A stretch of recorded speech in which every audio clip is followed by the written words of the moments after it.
और राज्यपाल को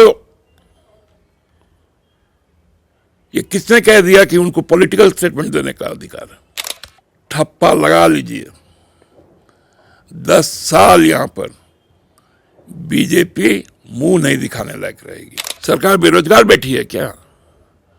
सरकार का प्रायोरिटी अपना डिलीवरी करना है लोगों के साथ। आप लोग गढ़ते रहिए, परसेप्शन बना रहे हैं ना, बनाइए। That day ED came with state police force for their protection to record this statement. आप छापा मारने तो नहीं गए थे ना? बहुत इतराइए मत।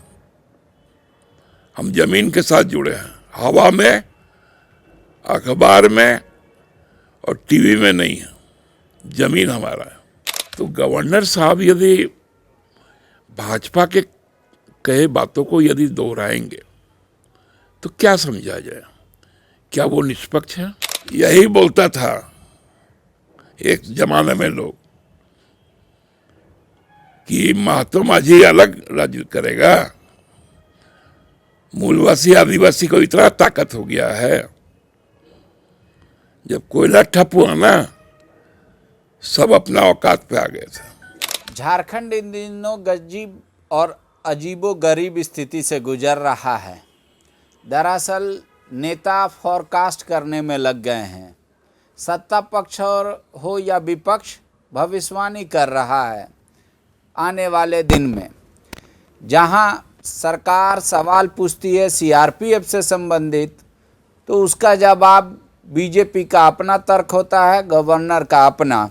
हमारे साथ जेएमएम के महासचिव सुप्रियो भट्टाचार्य जी हैं, इनसे पूछ लेते हैं। दादा, आप जैसे कहे थे कि एक चार्टर्ड प्लेन लगा हुआ है स्पेशल, और हो सकता है संभवतः कि उनका इरादा था सीआरपीएफ को कि भाई इनको लेके यहाँ से दिल्ली जाने का सीएम को। आज कुछ दिन पहले आपने देखा होगा निशिकांत दुबे ने भी एक भविष्यवाणी की कि 7 दिन 8 आप मतलब राज्य के लिए बेहतर नहीं, बहुत भारी गुजरने वाला है। आज प्रतुल सहदेव ने भी एक भविष्यवाणी की है कि सरकार डर गई है, इसलिए बाबूलाल मरांडी के परिजनों के खिलाफ गलत केस करके, फर्जी केस करके उनको बदनाम करने की कोशिश हो रही है। तो दादा, हर तरफ फॉग फॉग चल रहा है, कुछ समझ में नहीं आ रहा, दिख नहीं रहा है। ये सेंट वाला फॉग नहीं है, ये तो कुहासा वाला फॉग है। कैसे दर्शक समझेगा हमारा कि क्या होना चाहिए या क्या हो रहा है राज्य में? देखिए, ये तो अब आप ही ने अपने स्क्रिप्ट में कह दिया कि भाजपा किस तरह से अब फंस चुकी है। निशिकांत जी को किसने कहा कि 7 दिन भारी होने वाला है? हो सकता है ब्राह्मण है, वो देखे होंगे पत्रा वत्रा। तो हम भी तो ब्राह्मण हैं, और हमसे जो सवाल पूछ रहे वो भी ब्राह्मण है। तो सत्ता ब्राह्मण के भविष्यवाणी से थोड़ी चलता है।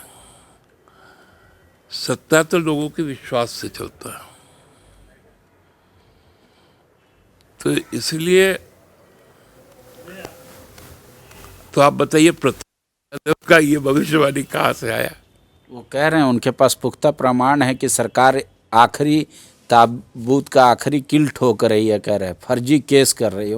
उन्होंने कहा कि मुझ पे, बाबूलाल पे, सुनील तिवारी पे ऐसे कई फर्जी मुकदमे हुए हैं। अब बाबूलाल के व्यक्तिगत उनके परिवार के सदस्यों पे फर्जी केस करवाने जा रही है सरकार।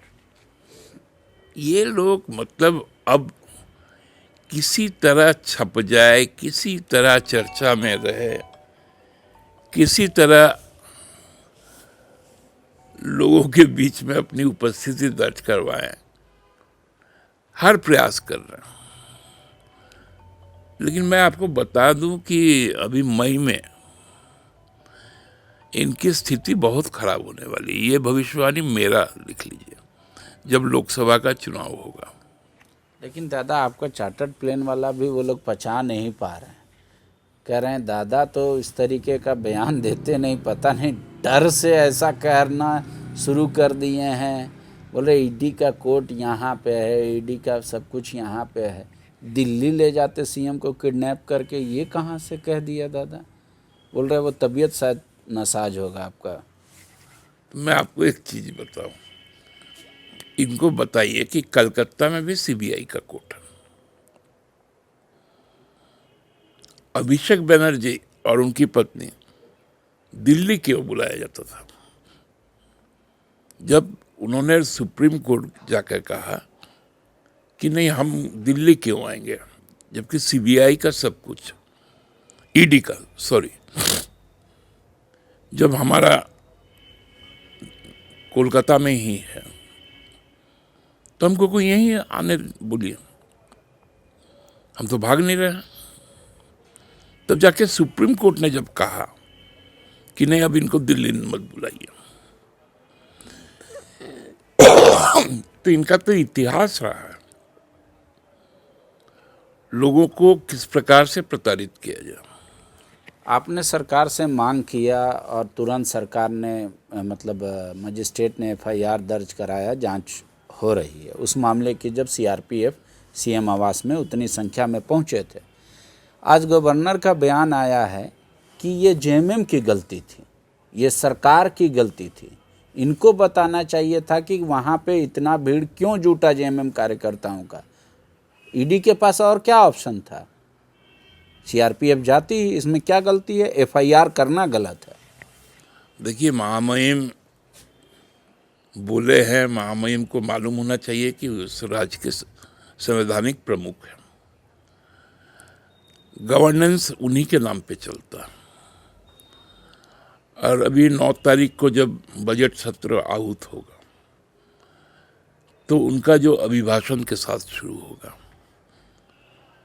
उसमें वो संवैधानिक तौर पर ओन करेंगे कि यह मेरी सरकार है। तो उनको मालूम होना चाहिए कि उनकी सरकार के जो संविधान ने जो ताकत दी है कानून व्यवस्था के संबंध में, उसमें साफ उल्लेखित है कि सेंट्रल पुलिस फोर्स या पैरामिलिट्री फोर्स या आर्मी नेचुरल कैलामिटी में भी जब तक कॉल फॉर नहीं होता है, वो भी प्रॉपर चैनल है डिस्ट्रिक्ट मजिस्ट्रेट के द्वारा, तब तक वो अपने कैंप से नहीं निकल सकती है।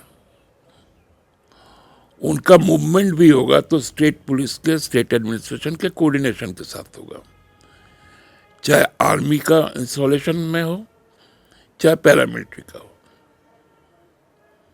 तो गवर्नर साहब यदि अज्ञानता में इस तरह की बातें करेंगे तब तो बड़ा अफसोसजनक होगा। हमको तो लगता है कि 2 दिन पहले जो वाक्य भाजपा के प्रदेश अध्यक्ष ने कहा, माननीय गवर्नर साहब उसको दोहराए। तो गवर्नर साहब यदि भाजपा के कहे बातों को यदि दोहराएंगे तो क्या समझा जाए? क्या वो निष्पक्ष है? क्या उनके मन में अपने सरकार के प्रति थोड़ी सी भी सहानुभूति है? उनके साथ कौन लोग हैं? राज्य सरकार के ही तो लोग हैं। उनका जो प्रिंसिपल सेक्रेटरी वो कौन है? झारखंड कैडर का ही तो आईएएस है। उनका एडीसी कौन है? वो तो झारखंड कैडर का ही आईपीएस है। लेकिन एक तो सुपरविजन जो करेंगे अधिकारी उस केस का, अब तो उनके दिमाग में एक बात जाएगी गवर्नर की कि ये केस ही फर्जी है, this should not be done, government is responsible. वो बोल रहे हैं how the crowd has arrived near CM house. Who said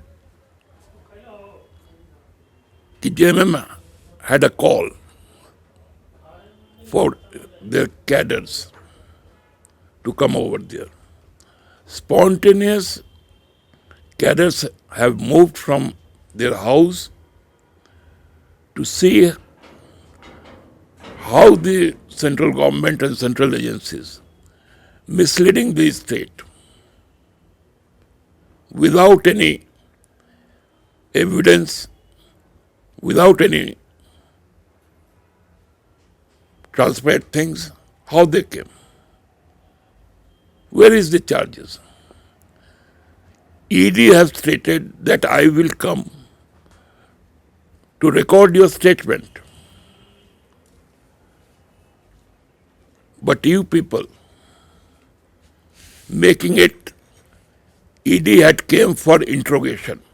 There is a large gap between interrogation and recording statement. पर दादा उसके बाद भी स्टेटमेंट अगर रिकॉर्ड करने के लिए तो पर्याप्त समय 7 घंटा था, लेकिन फिर ईडी ने बुलाया है सीएम को, कहा कि या तो समय दे दीजिए या आ जाइए। फिर से इस तरीके का ईडी का सम्मन आ गया। तो आप बताइए ना, तो उस दिन गया क्यों थे आप, जब आपके पास में पूरी जानकारी ही नहीं थी कि आपको क्या क्या बयान लेना है?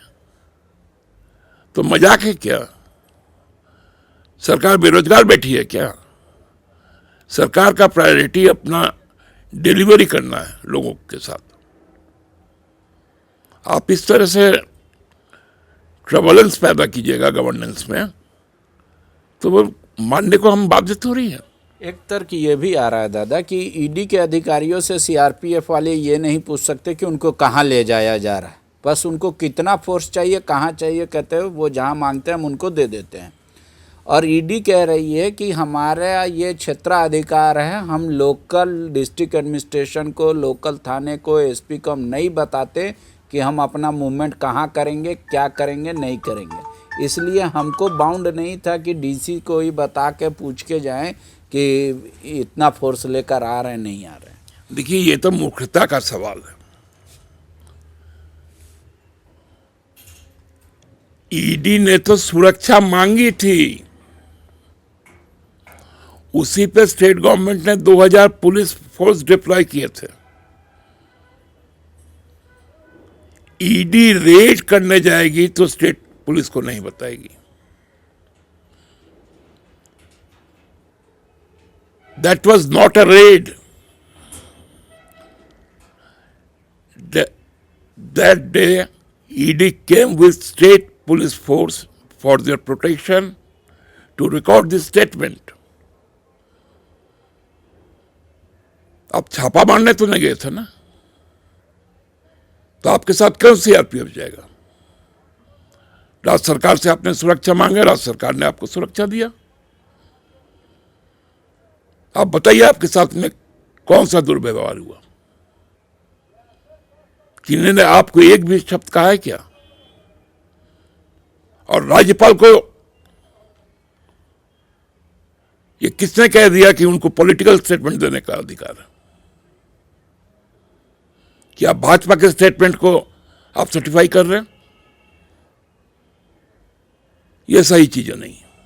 लेकिन दादा जो सूत्र बता रहे हैं कि हो सकता है कि राजभवन से डीजीपी को कॉल हो जाए इस बात को लेकर, इस केस से संबंधित, और पूरी व्यवस्था और स्थिति को स्पष्ट करने को कहा जाए, तो उस समय तो सरकार का पलड़ा कमज़ोर दिखेगा। सरकार से जो भी पूछना है, महामहिम राज्यपाल को वो सरकार से पूछे। उसका एक स्तर होता है, पब्लिक डोमेन में पूछताछ नहीं होती है। सीएम और गवर्नर पब्लिक डोमेन में बात नहीं करते हैं, पब्लिक डोमेन में पॉलिटिशियन बात करते हैं। हमारा डीजीपी, हमारा चीफ सेक्रेटरी गवर्नर साहब से मिलते हैं, सीएम से मिलते हैं, तो पब्लिक डोमेन में उसकी रिकॉर्डिंग नहीं होती है, स्टेटमेंट रिलीज नहीं होता है। इसलिए उनको जिनको बुलाना है बुलाए, जो पूछना है पूछे। लेकिन आप इस बयान को, गवर्नर को, आप पॉलिटिकल से मान रहे हैं। वो आप ये कह रहे हैं कि वो बीजेपी का दोहरा रहे हैं बयान को, इससे कोई लेना देना नहीं है सत्यता से। आप बताइए अक्षर से वही बयान है या नहीं जो 2 दिन पहले बाबूलाल जी का आया? बाबूलाल जी में तो उसमें एड ऑन किए कि सीएम पे भी केस हो जाना चाहिए था। वो तो धारा पे बता रहे थे, लेकिन ये मूव पे, सीआरपीएफ के मूवमेंट पे बाबूलाल जी ने जो कहा वही बातें आज गवर्नर साहब ने कही।